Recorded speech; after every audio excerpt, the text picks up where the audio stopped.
Tariffs, tariffs, tariffs. Perhaps a week ago, 2 weeks ago, a month ago, you may have just been vaguely familiar with the term tariffs. Now it seems like everywhere you go, tariff talk. What are we going to talk about today? Tariffs. But more specifically, because I haven't found a lot on this, how tariffs may affect guns, gun culture, gun community, the gun market, the ammunition market. That's what we're going to dive into today on Gunfighter Life.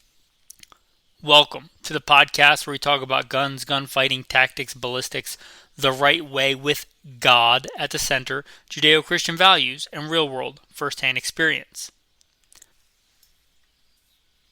Bio link in the show notes. With that, on the Judeo-Christian values, I do not see the future. This is not a revelation. This is not inspired scripture. I don't see the future. There is a stiff penalty in the Bible for false prophets. I don't know what's going to happen tomorrow. Commander-in-Chief Trump could say, April Fools, just kidding about the tariffs. Haha, gotcha. I don't know. I don't see the future. On the flip side, it could cause a major economic collapse or anything in between. This is not a prediction of the future. This is not a prophecy.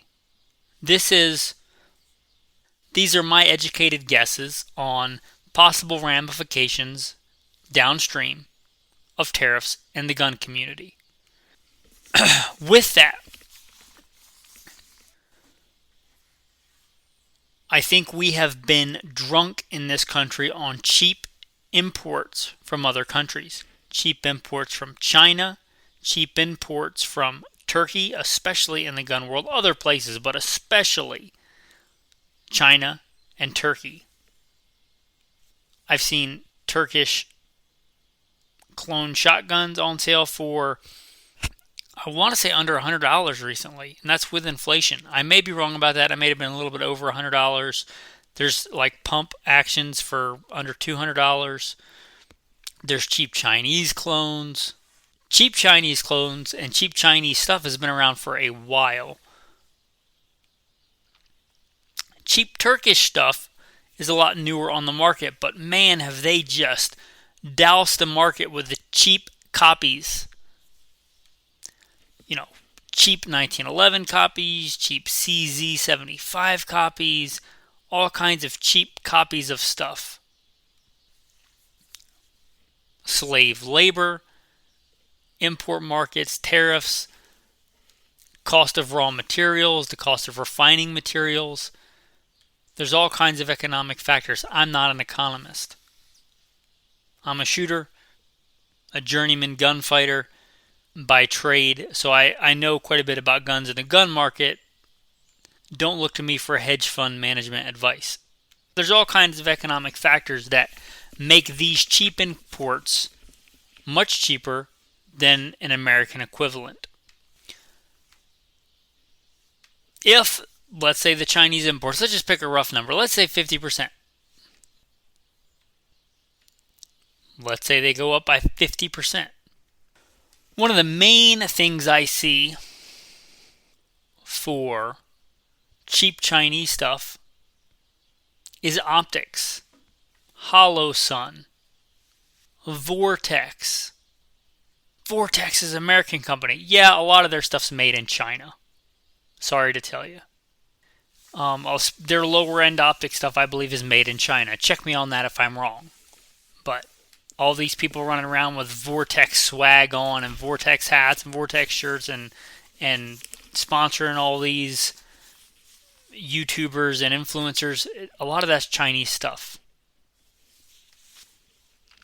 But there's a lot of, not just Vortex, but a lot of cheap optics. A lot of companies, whether wholly or partially, get their cheaper line of optics from China and other Asian countries to a lesser degree.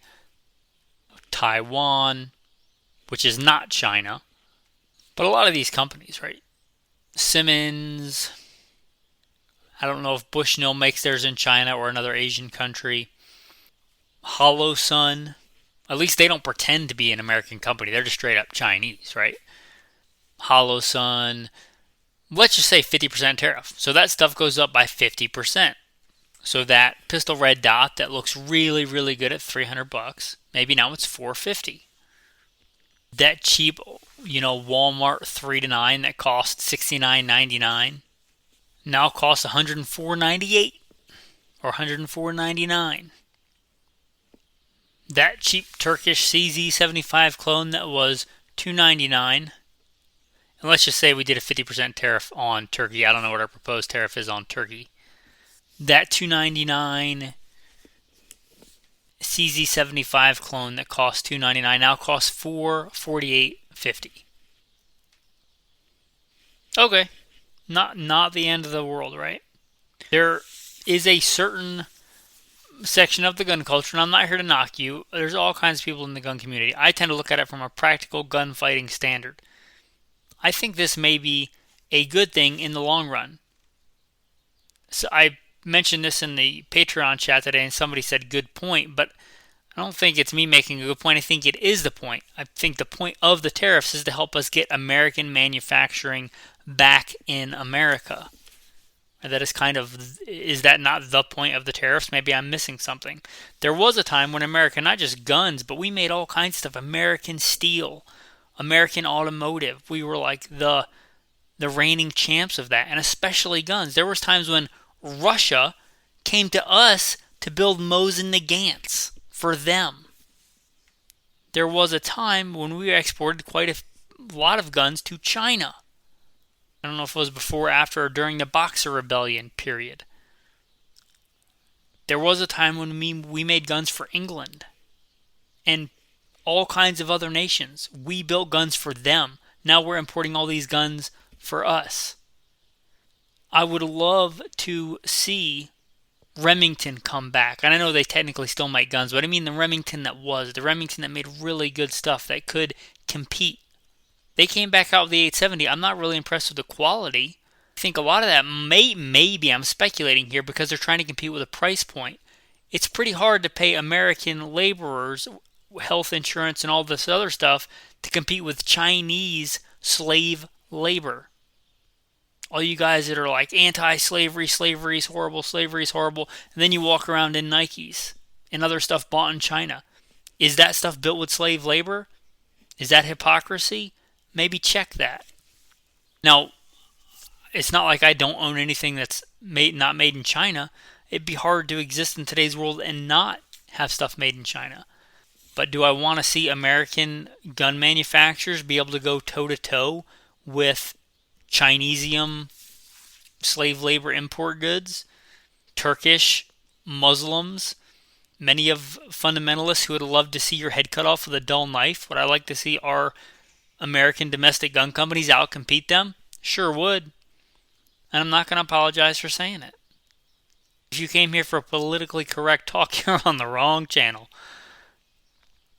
You're worried about my political correctness and you're wanting to support countries that reportedly genocide people, harvest them for organs, have forced labor, child labor. What about women's rights? I guess we don't care about that in other countries.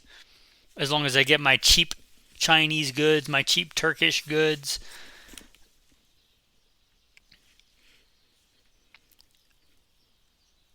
Are you not willing to spend a little bit more money on American manufactured goods to help that out? Hopefully you are. But we have kind of been addicted to cheap import goods for a long time, so it might hurt a little bit. It might be like ripping off a Band-Aid for a while. There might be some acute and lingering ramifications from that in the gun world, in the gun market. But in the long term, it might be better. We might see some return of some good American gun companies. Things like H&R, handy rifles, H&R single-shot shotguns.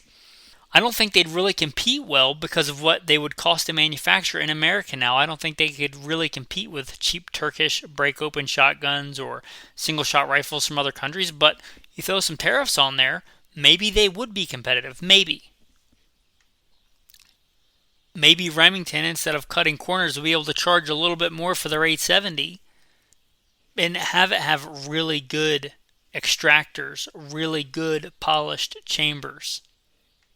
Smooth, take an extra hour of labor and polish and smooth out that action because they're not being outcompeted so much by foreign markets. And at least Remington is making stuff in America. A lot of their stuff in America, a lot of their guns in America, if not all of their guns in America. Not just picking on Remington here. But many of the big American gun manufacturers have outsourced their product lines to other countries. I do believe Weatherby has their shotguns made in Turkey. I do believe Winchester has some of their shotguns made in Turkey. Now, Weatherby may have some shotguns made in other countries. Some of the rifles are made in America. Not all of the rifles are made in America, but I think both those, Winchester and Weatherby, have some of their guns made in Turkey. And they're stamped Winchester, they're stamped Weatherby, right? When you think of like classic American guns, you think Weatherby, you think Winchester. Many of their guns are not made here anymore. I was recently looking for a bolt action 22, and Winchester makes that little, I think it's called like the Expert. It's a little bolt action Winchester 22 long rifle. And I was like, oh, that looks like a good thing, Winchester. Like, I'm looking for one. I like, other things, but, it's Winchester bolt action. I looked closer, made in Turkey. Mossberg, which makes a lot of stuff in America, they really do, but not too long ago, I was looking for a 20 gauge, a decent 20 gauge semi-auto. It wasn't exactly a cheap shotgun. It was like the SA-20. I bought it thinking, oh, Mossberg 20 gauge shotgun, it's going to be made in America. It wasn't. It was made in Turkey. If I'd have known that, I probably wouldn't have bought it. I turned around and sold it. And not like false advertising or anything, but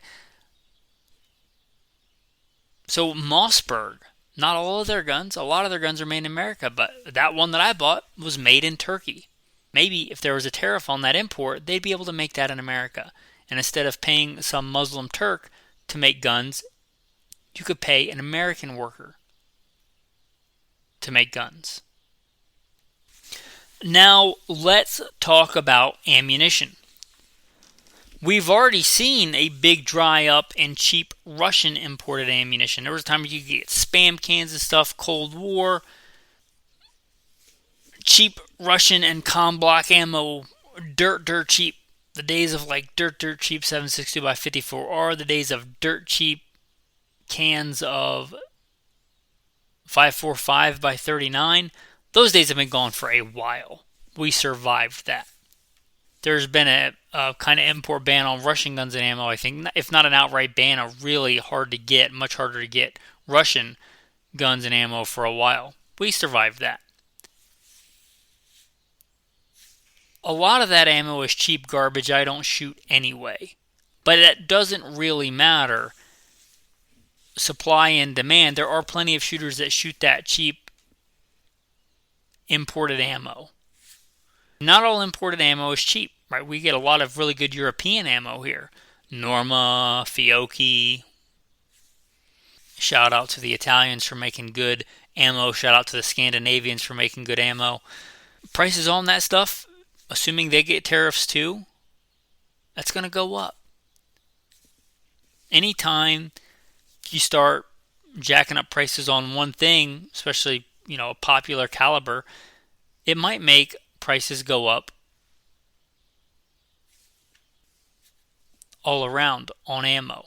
Here is a wild guess, though. This is just, that may be counteracted by the fact if the economy really tanks, people might be shooting less until the point where they shoot a lot more, right? But assuming it's just not like a giant collapse or something and people aren't out, mass civil unrest, in which case the price of ammo might skyrocket. But if people are just shooting less recreationally because they don't have the money to do so, maybe the ammo prices will drop. So I don't know which way that's going to go. It could go quickly up. It could go quickly down. It could stay pretty level because one thing counteracts the other. It could be a gradual incline and gradual decline. But the ammo market, I think, is more uncertain because that's kind of harder to predict. There's all kinds of factors there, and Hopefully you're well stocked on ammo, because I know inflation stinks, but have you checked the price of eggs lately? Compared to the price of eggs, compared to the price of beef at the store, ammunition, it's not pre-COVID cost, but it's not bad for common calibers 9, 223, 22 long rifle, and it's available. If you're old enough to be shooting, you've probably lived through at least 2 pretty big ammo shortages. So hopefully you learned your lesson and you're well stocked on ammo right now. I don't know when you're going to listen to this, but at the time of the recording, April 8th in the year of our Lord 2025, ammo is available, and there's even quite a few sales on common calibers of ammo. So if you don't have enough ammo right now, that's on you if you have disposable income, right? What happens is people don't even think about it. Ammo's everywhere, ammo's on sale, and then bam, there's a shortage and everybody runs out and panics buy. A lot of people run out and panic buy. You might look around today and be like, ammo's all over the shelves. But if a bunch of people run out and think, I need more ammo, that stuff can dry up quick, fast, and in a hurry. I've seen it, and if you're old enough to be buying guns, you've seen it. You've seen it probably at least twice. So if you didn't learn your lesson by now, that's kind of on you. The ammo market can be fickle, it can be volatile. Inflation plays into this. Import tariffs on ammo plays into this. I don't know how much of the ammo produced domestically. I don't know how much of that we get components and raw materials from other countries. I don't know how tariffs are going to play into that, right? I do believe that we have greatly reduced our lead production in this country because of environmental reasons, which that's a whole other podcast episode if I wanted to get into that, which I probably don't. Even the military's new M855 is green. And I don't mean green tip, I mean like environmentally friendly. Let's kill people environmentally friendly. But I think a lot of our lead production has gone down in this country as far as like lead mining and things like that. So, how is that going to play? And again, I'm not an economist. I don't pretend to know like the cost of raw material goods and all that stuff and how that plays into it, but that is a factor worth considering. So I guess if you agree that we need to kind of bring back American manufacturing, American jobs, bring back, jobs where men in this country work with their hands and make a living wage. If you agree with that, do you think that's going to be without risk? Do you think that's going to be without effort? Do you think that's going to be without some suffering? We've been addicted to cheap Chinese and Turkish imports for a long time. Much, like a heroin addict going through withdrawals. Even though they know it's good for them, it might be painful for a time. Or something less drastic, a less drastic analogy, going to the gym to get stronger. You will get stronger in the long run, but it kind of is horrible when you're, running so fast it feels like you're going to puke. Be painful in the short term to have gains in the long term. So those are some of my tactical pontifications on tariffs, inflation, the gun market, and again, I don't see the future. They could decide they're taking off the tariffs tomorrow. Tariffs could cause a major economic collapse, and anything in between. Again, I'm not a prophet. I don't pretend to be a prophet. I don't have a revelation. It's not me saying what's going to happen. These are just like thinking about things and using common sense and deductive reasoning. With that, your tactical verse of the day, since we talked about false prophets.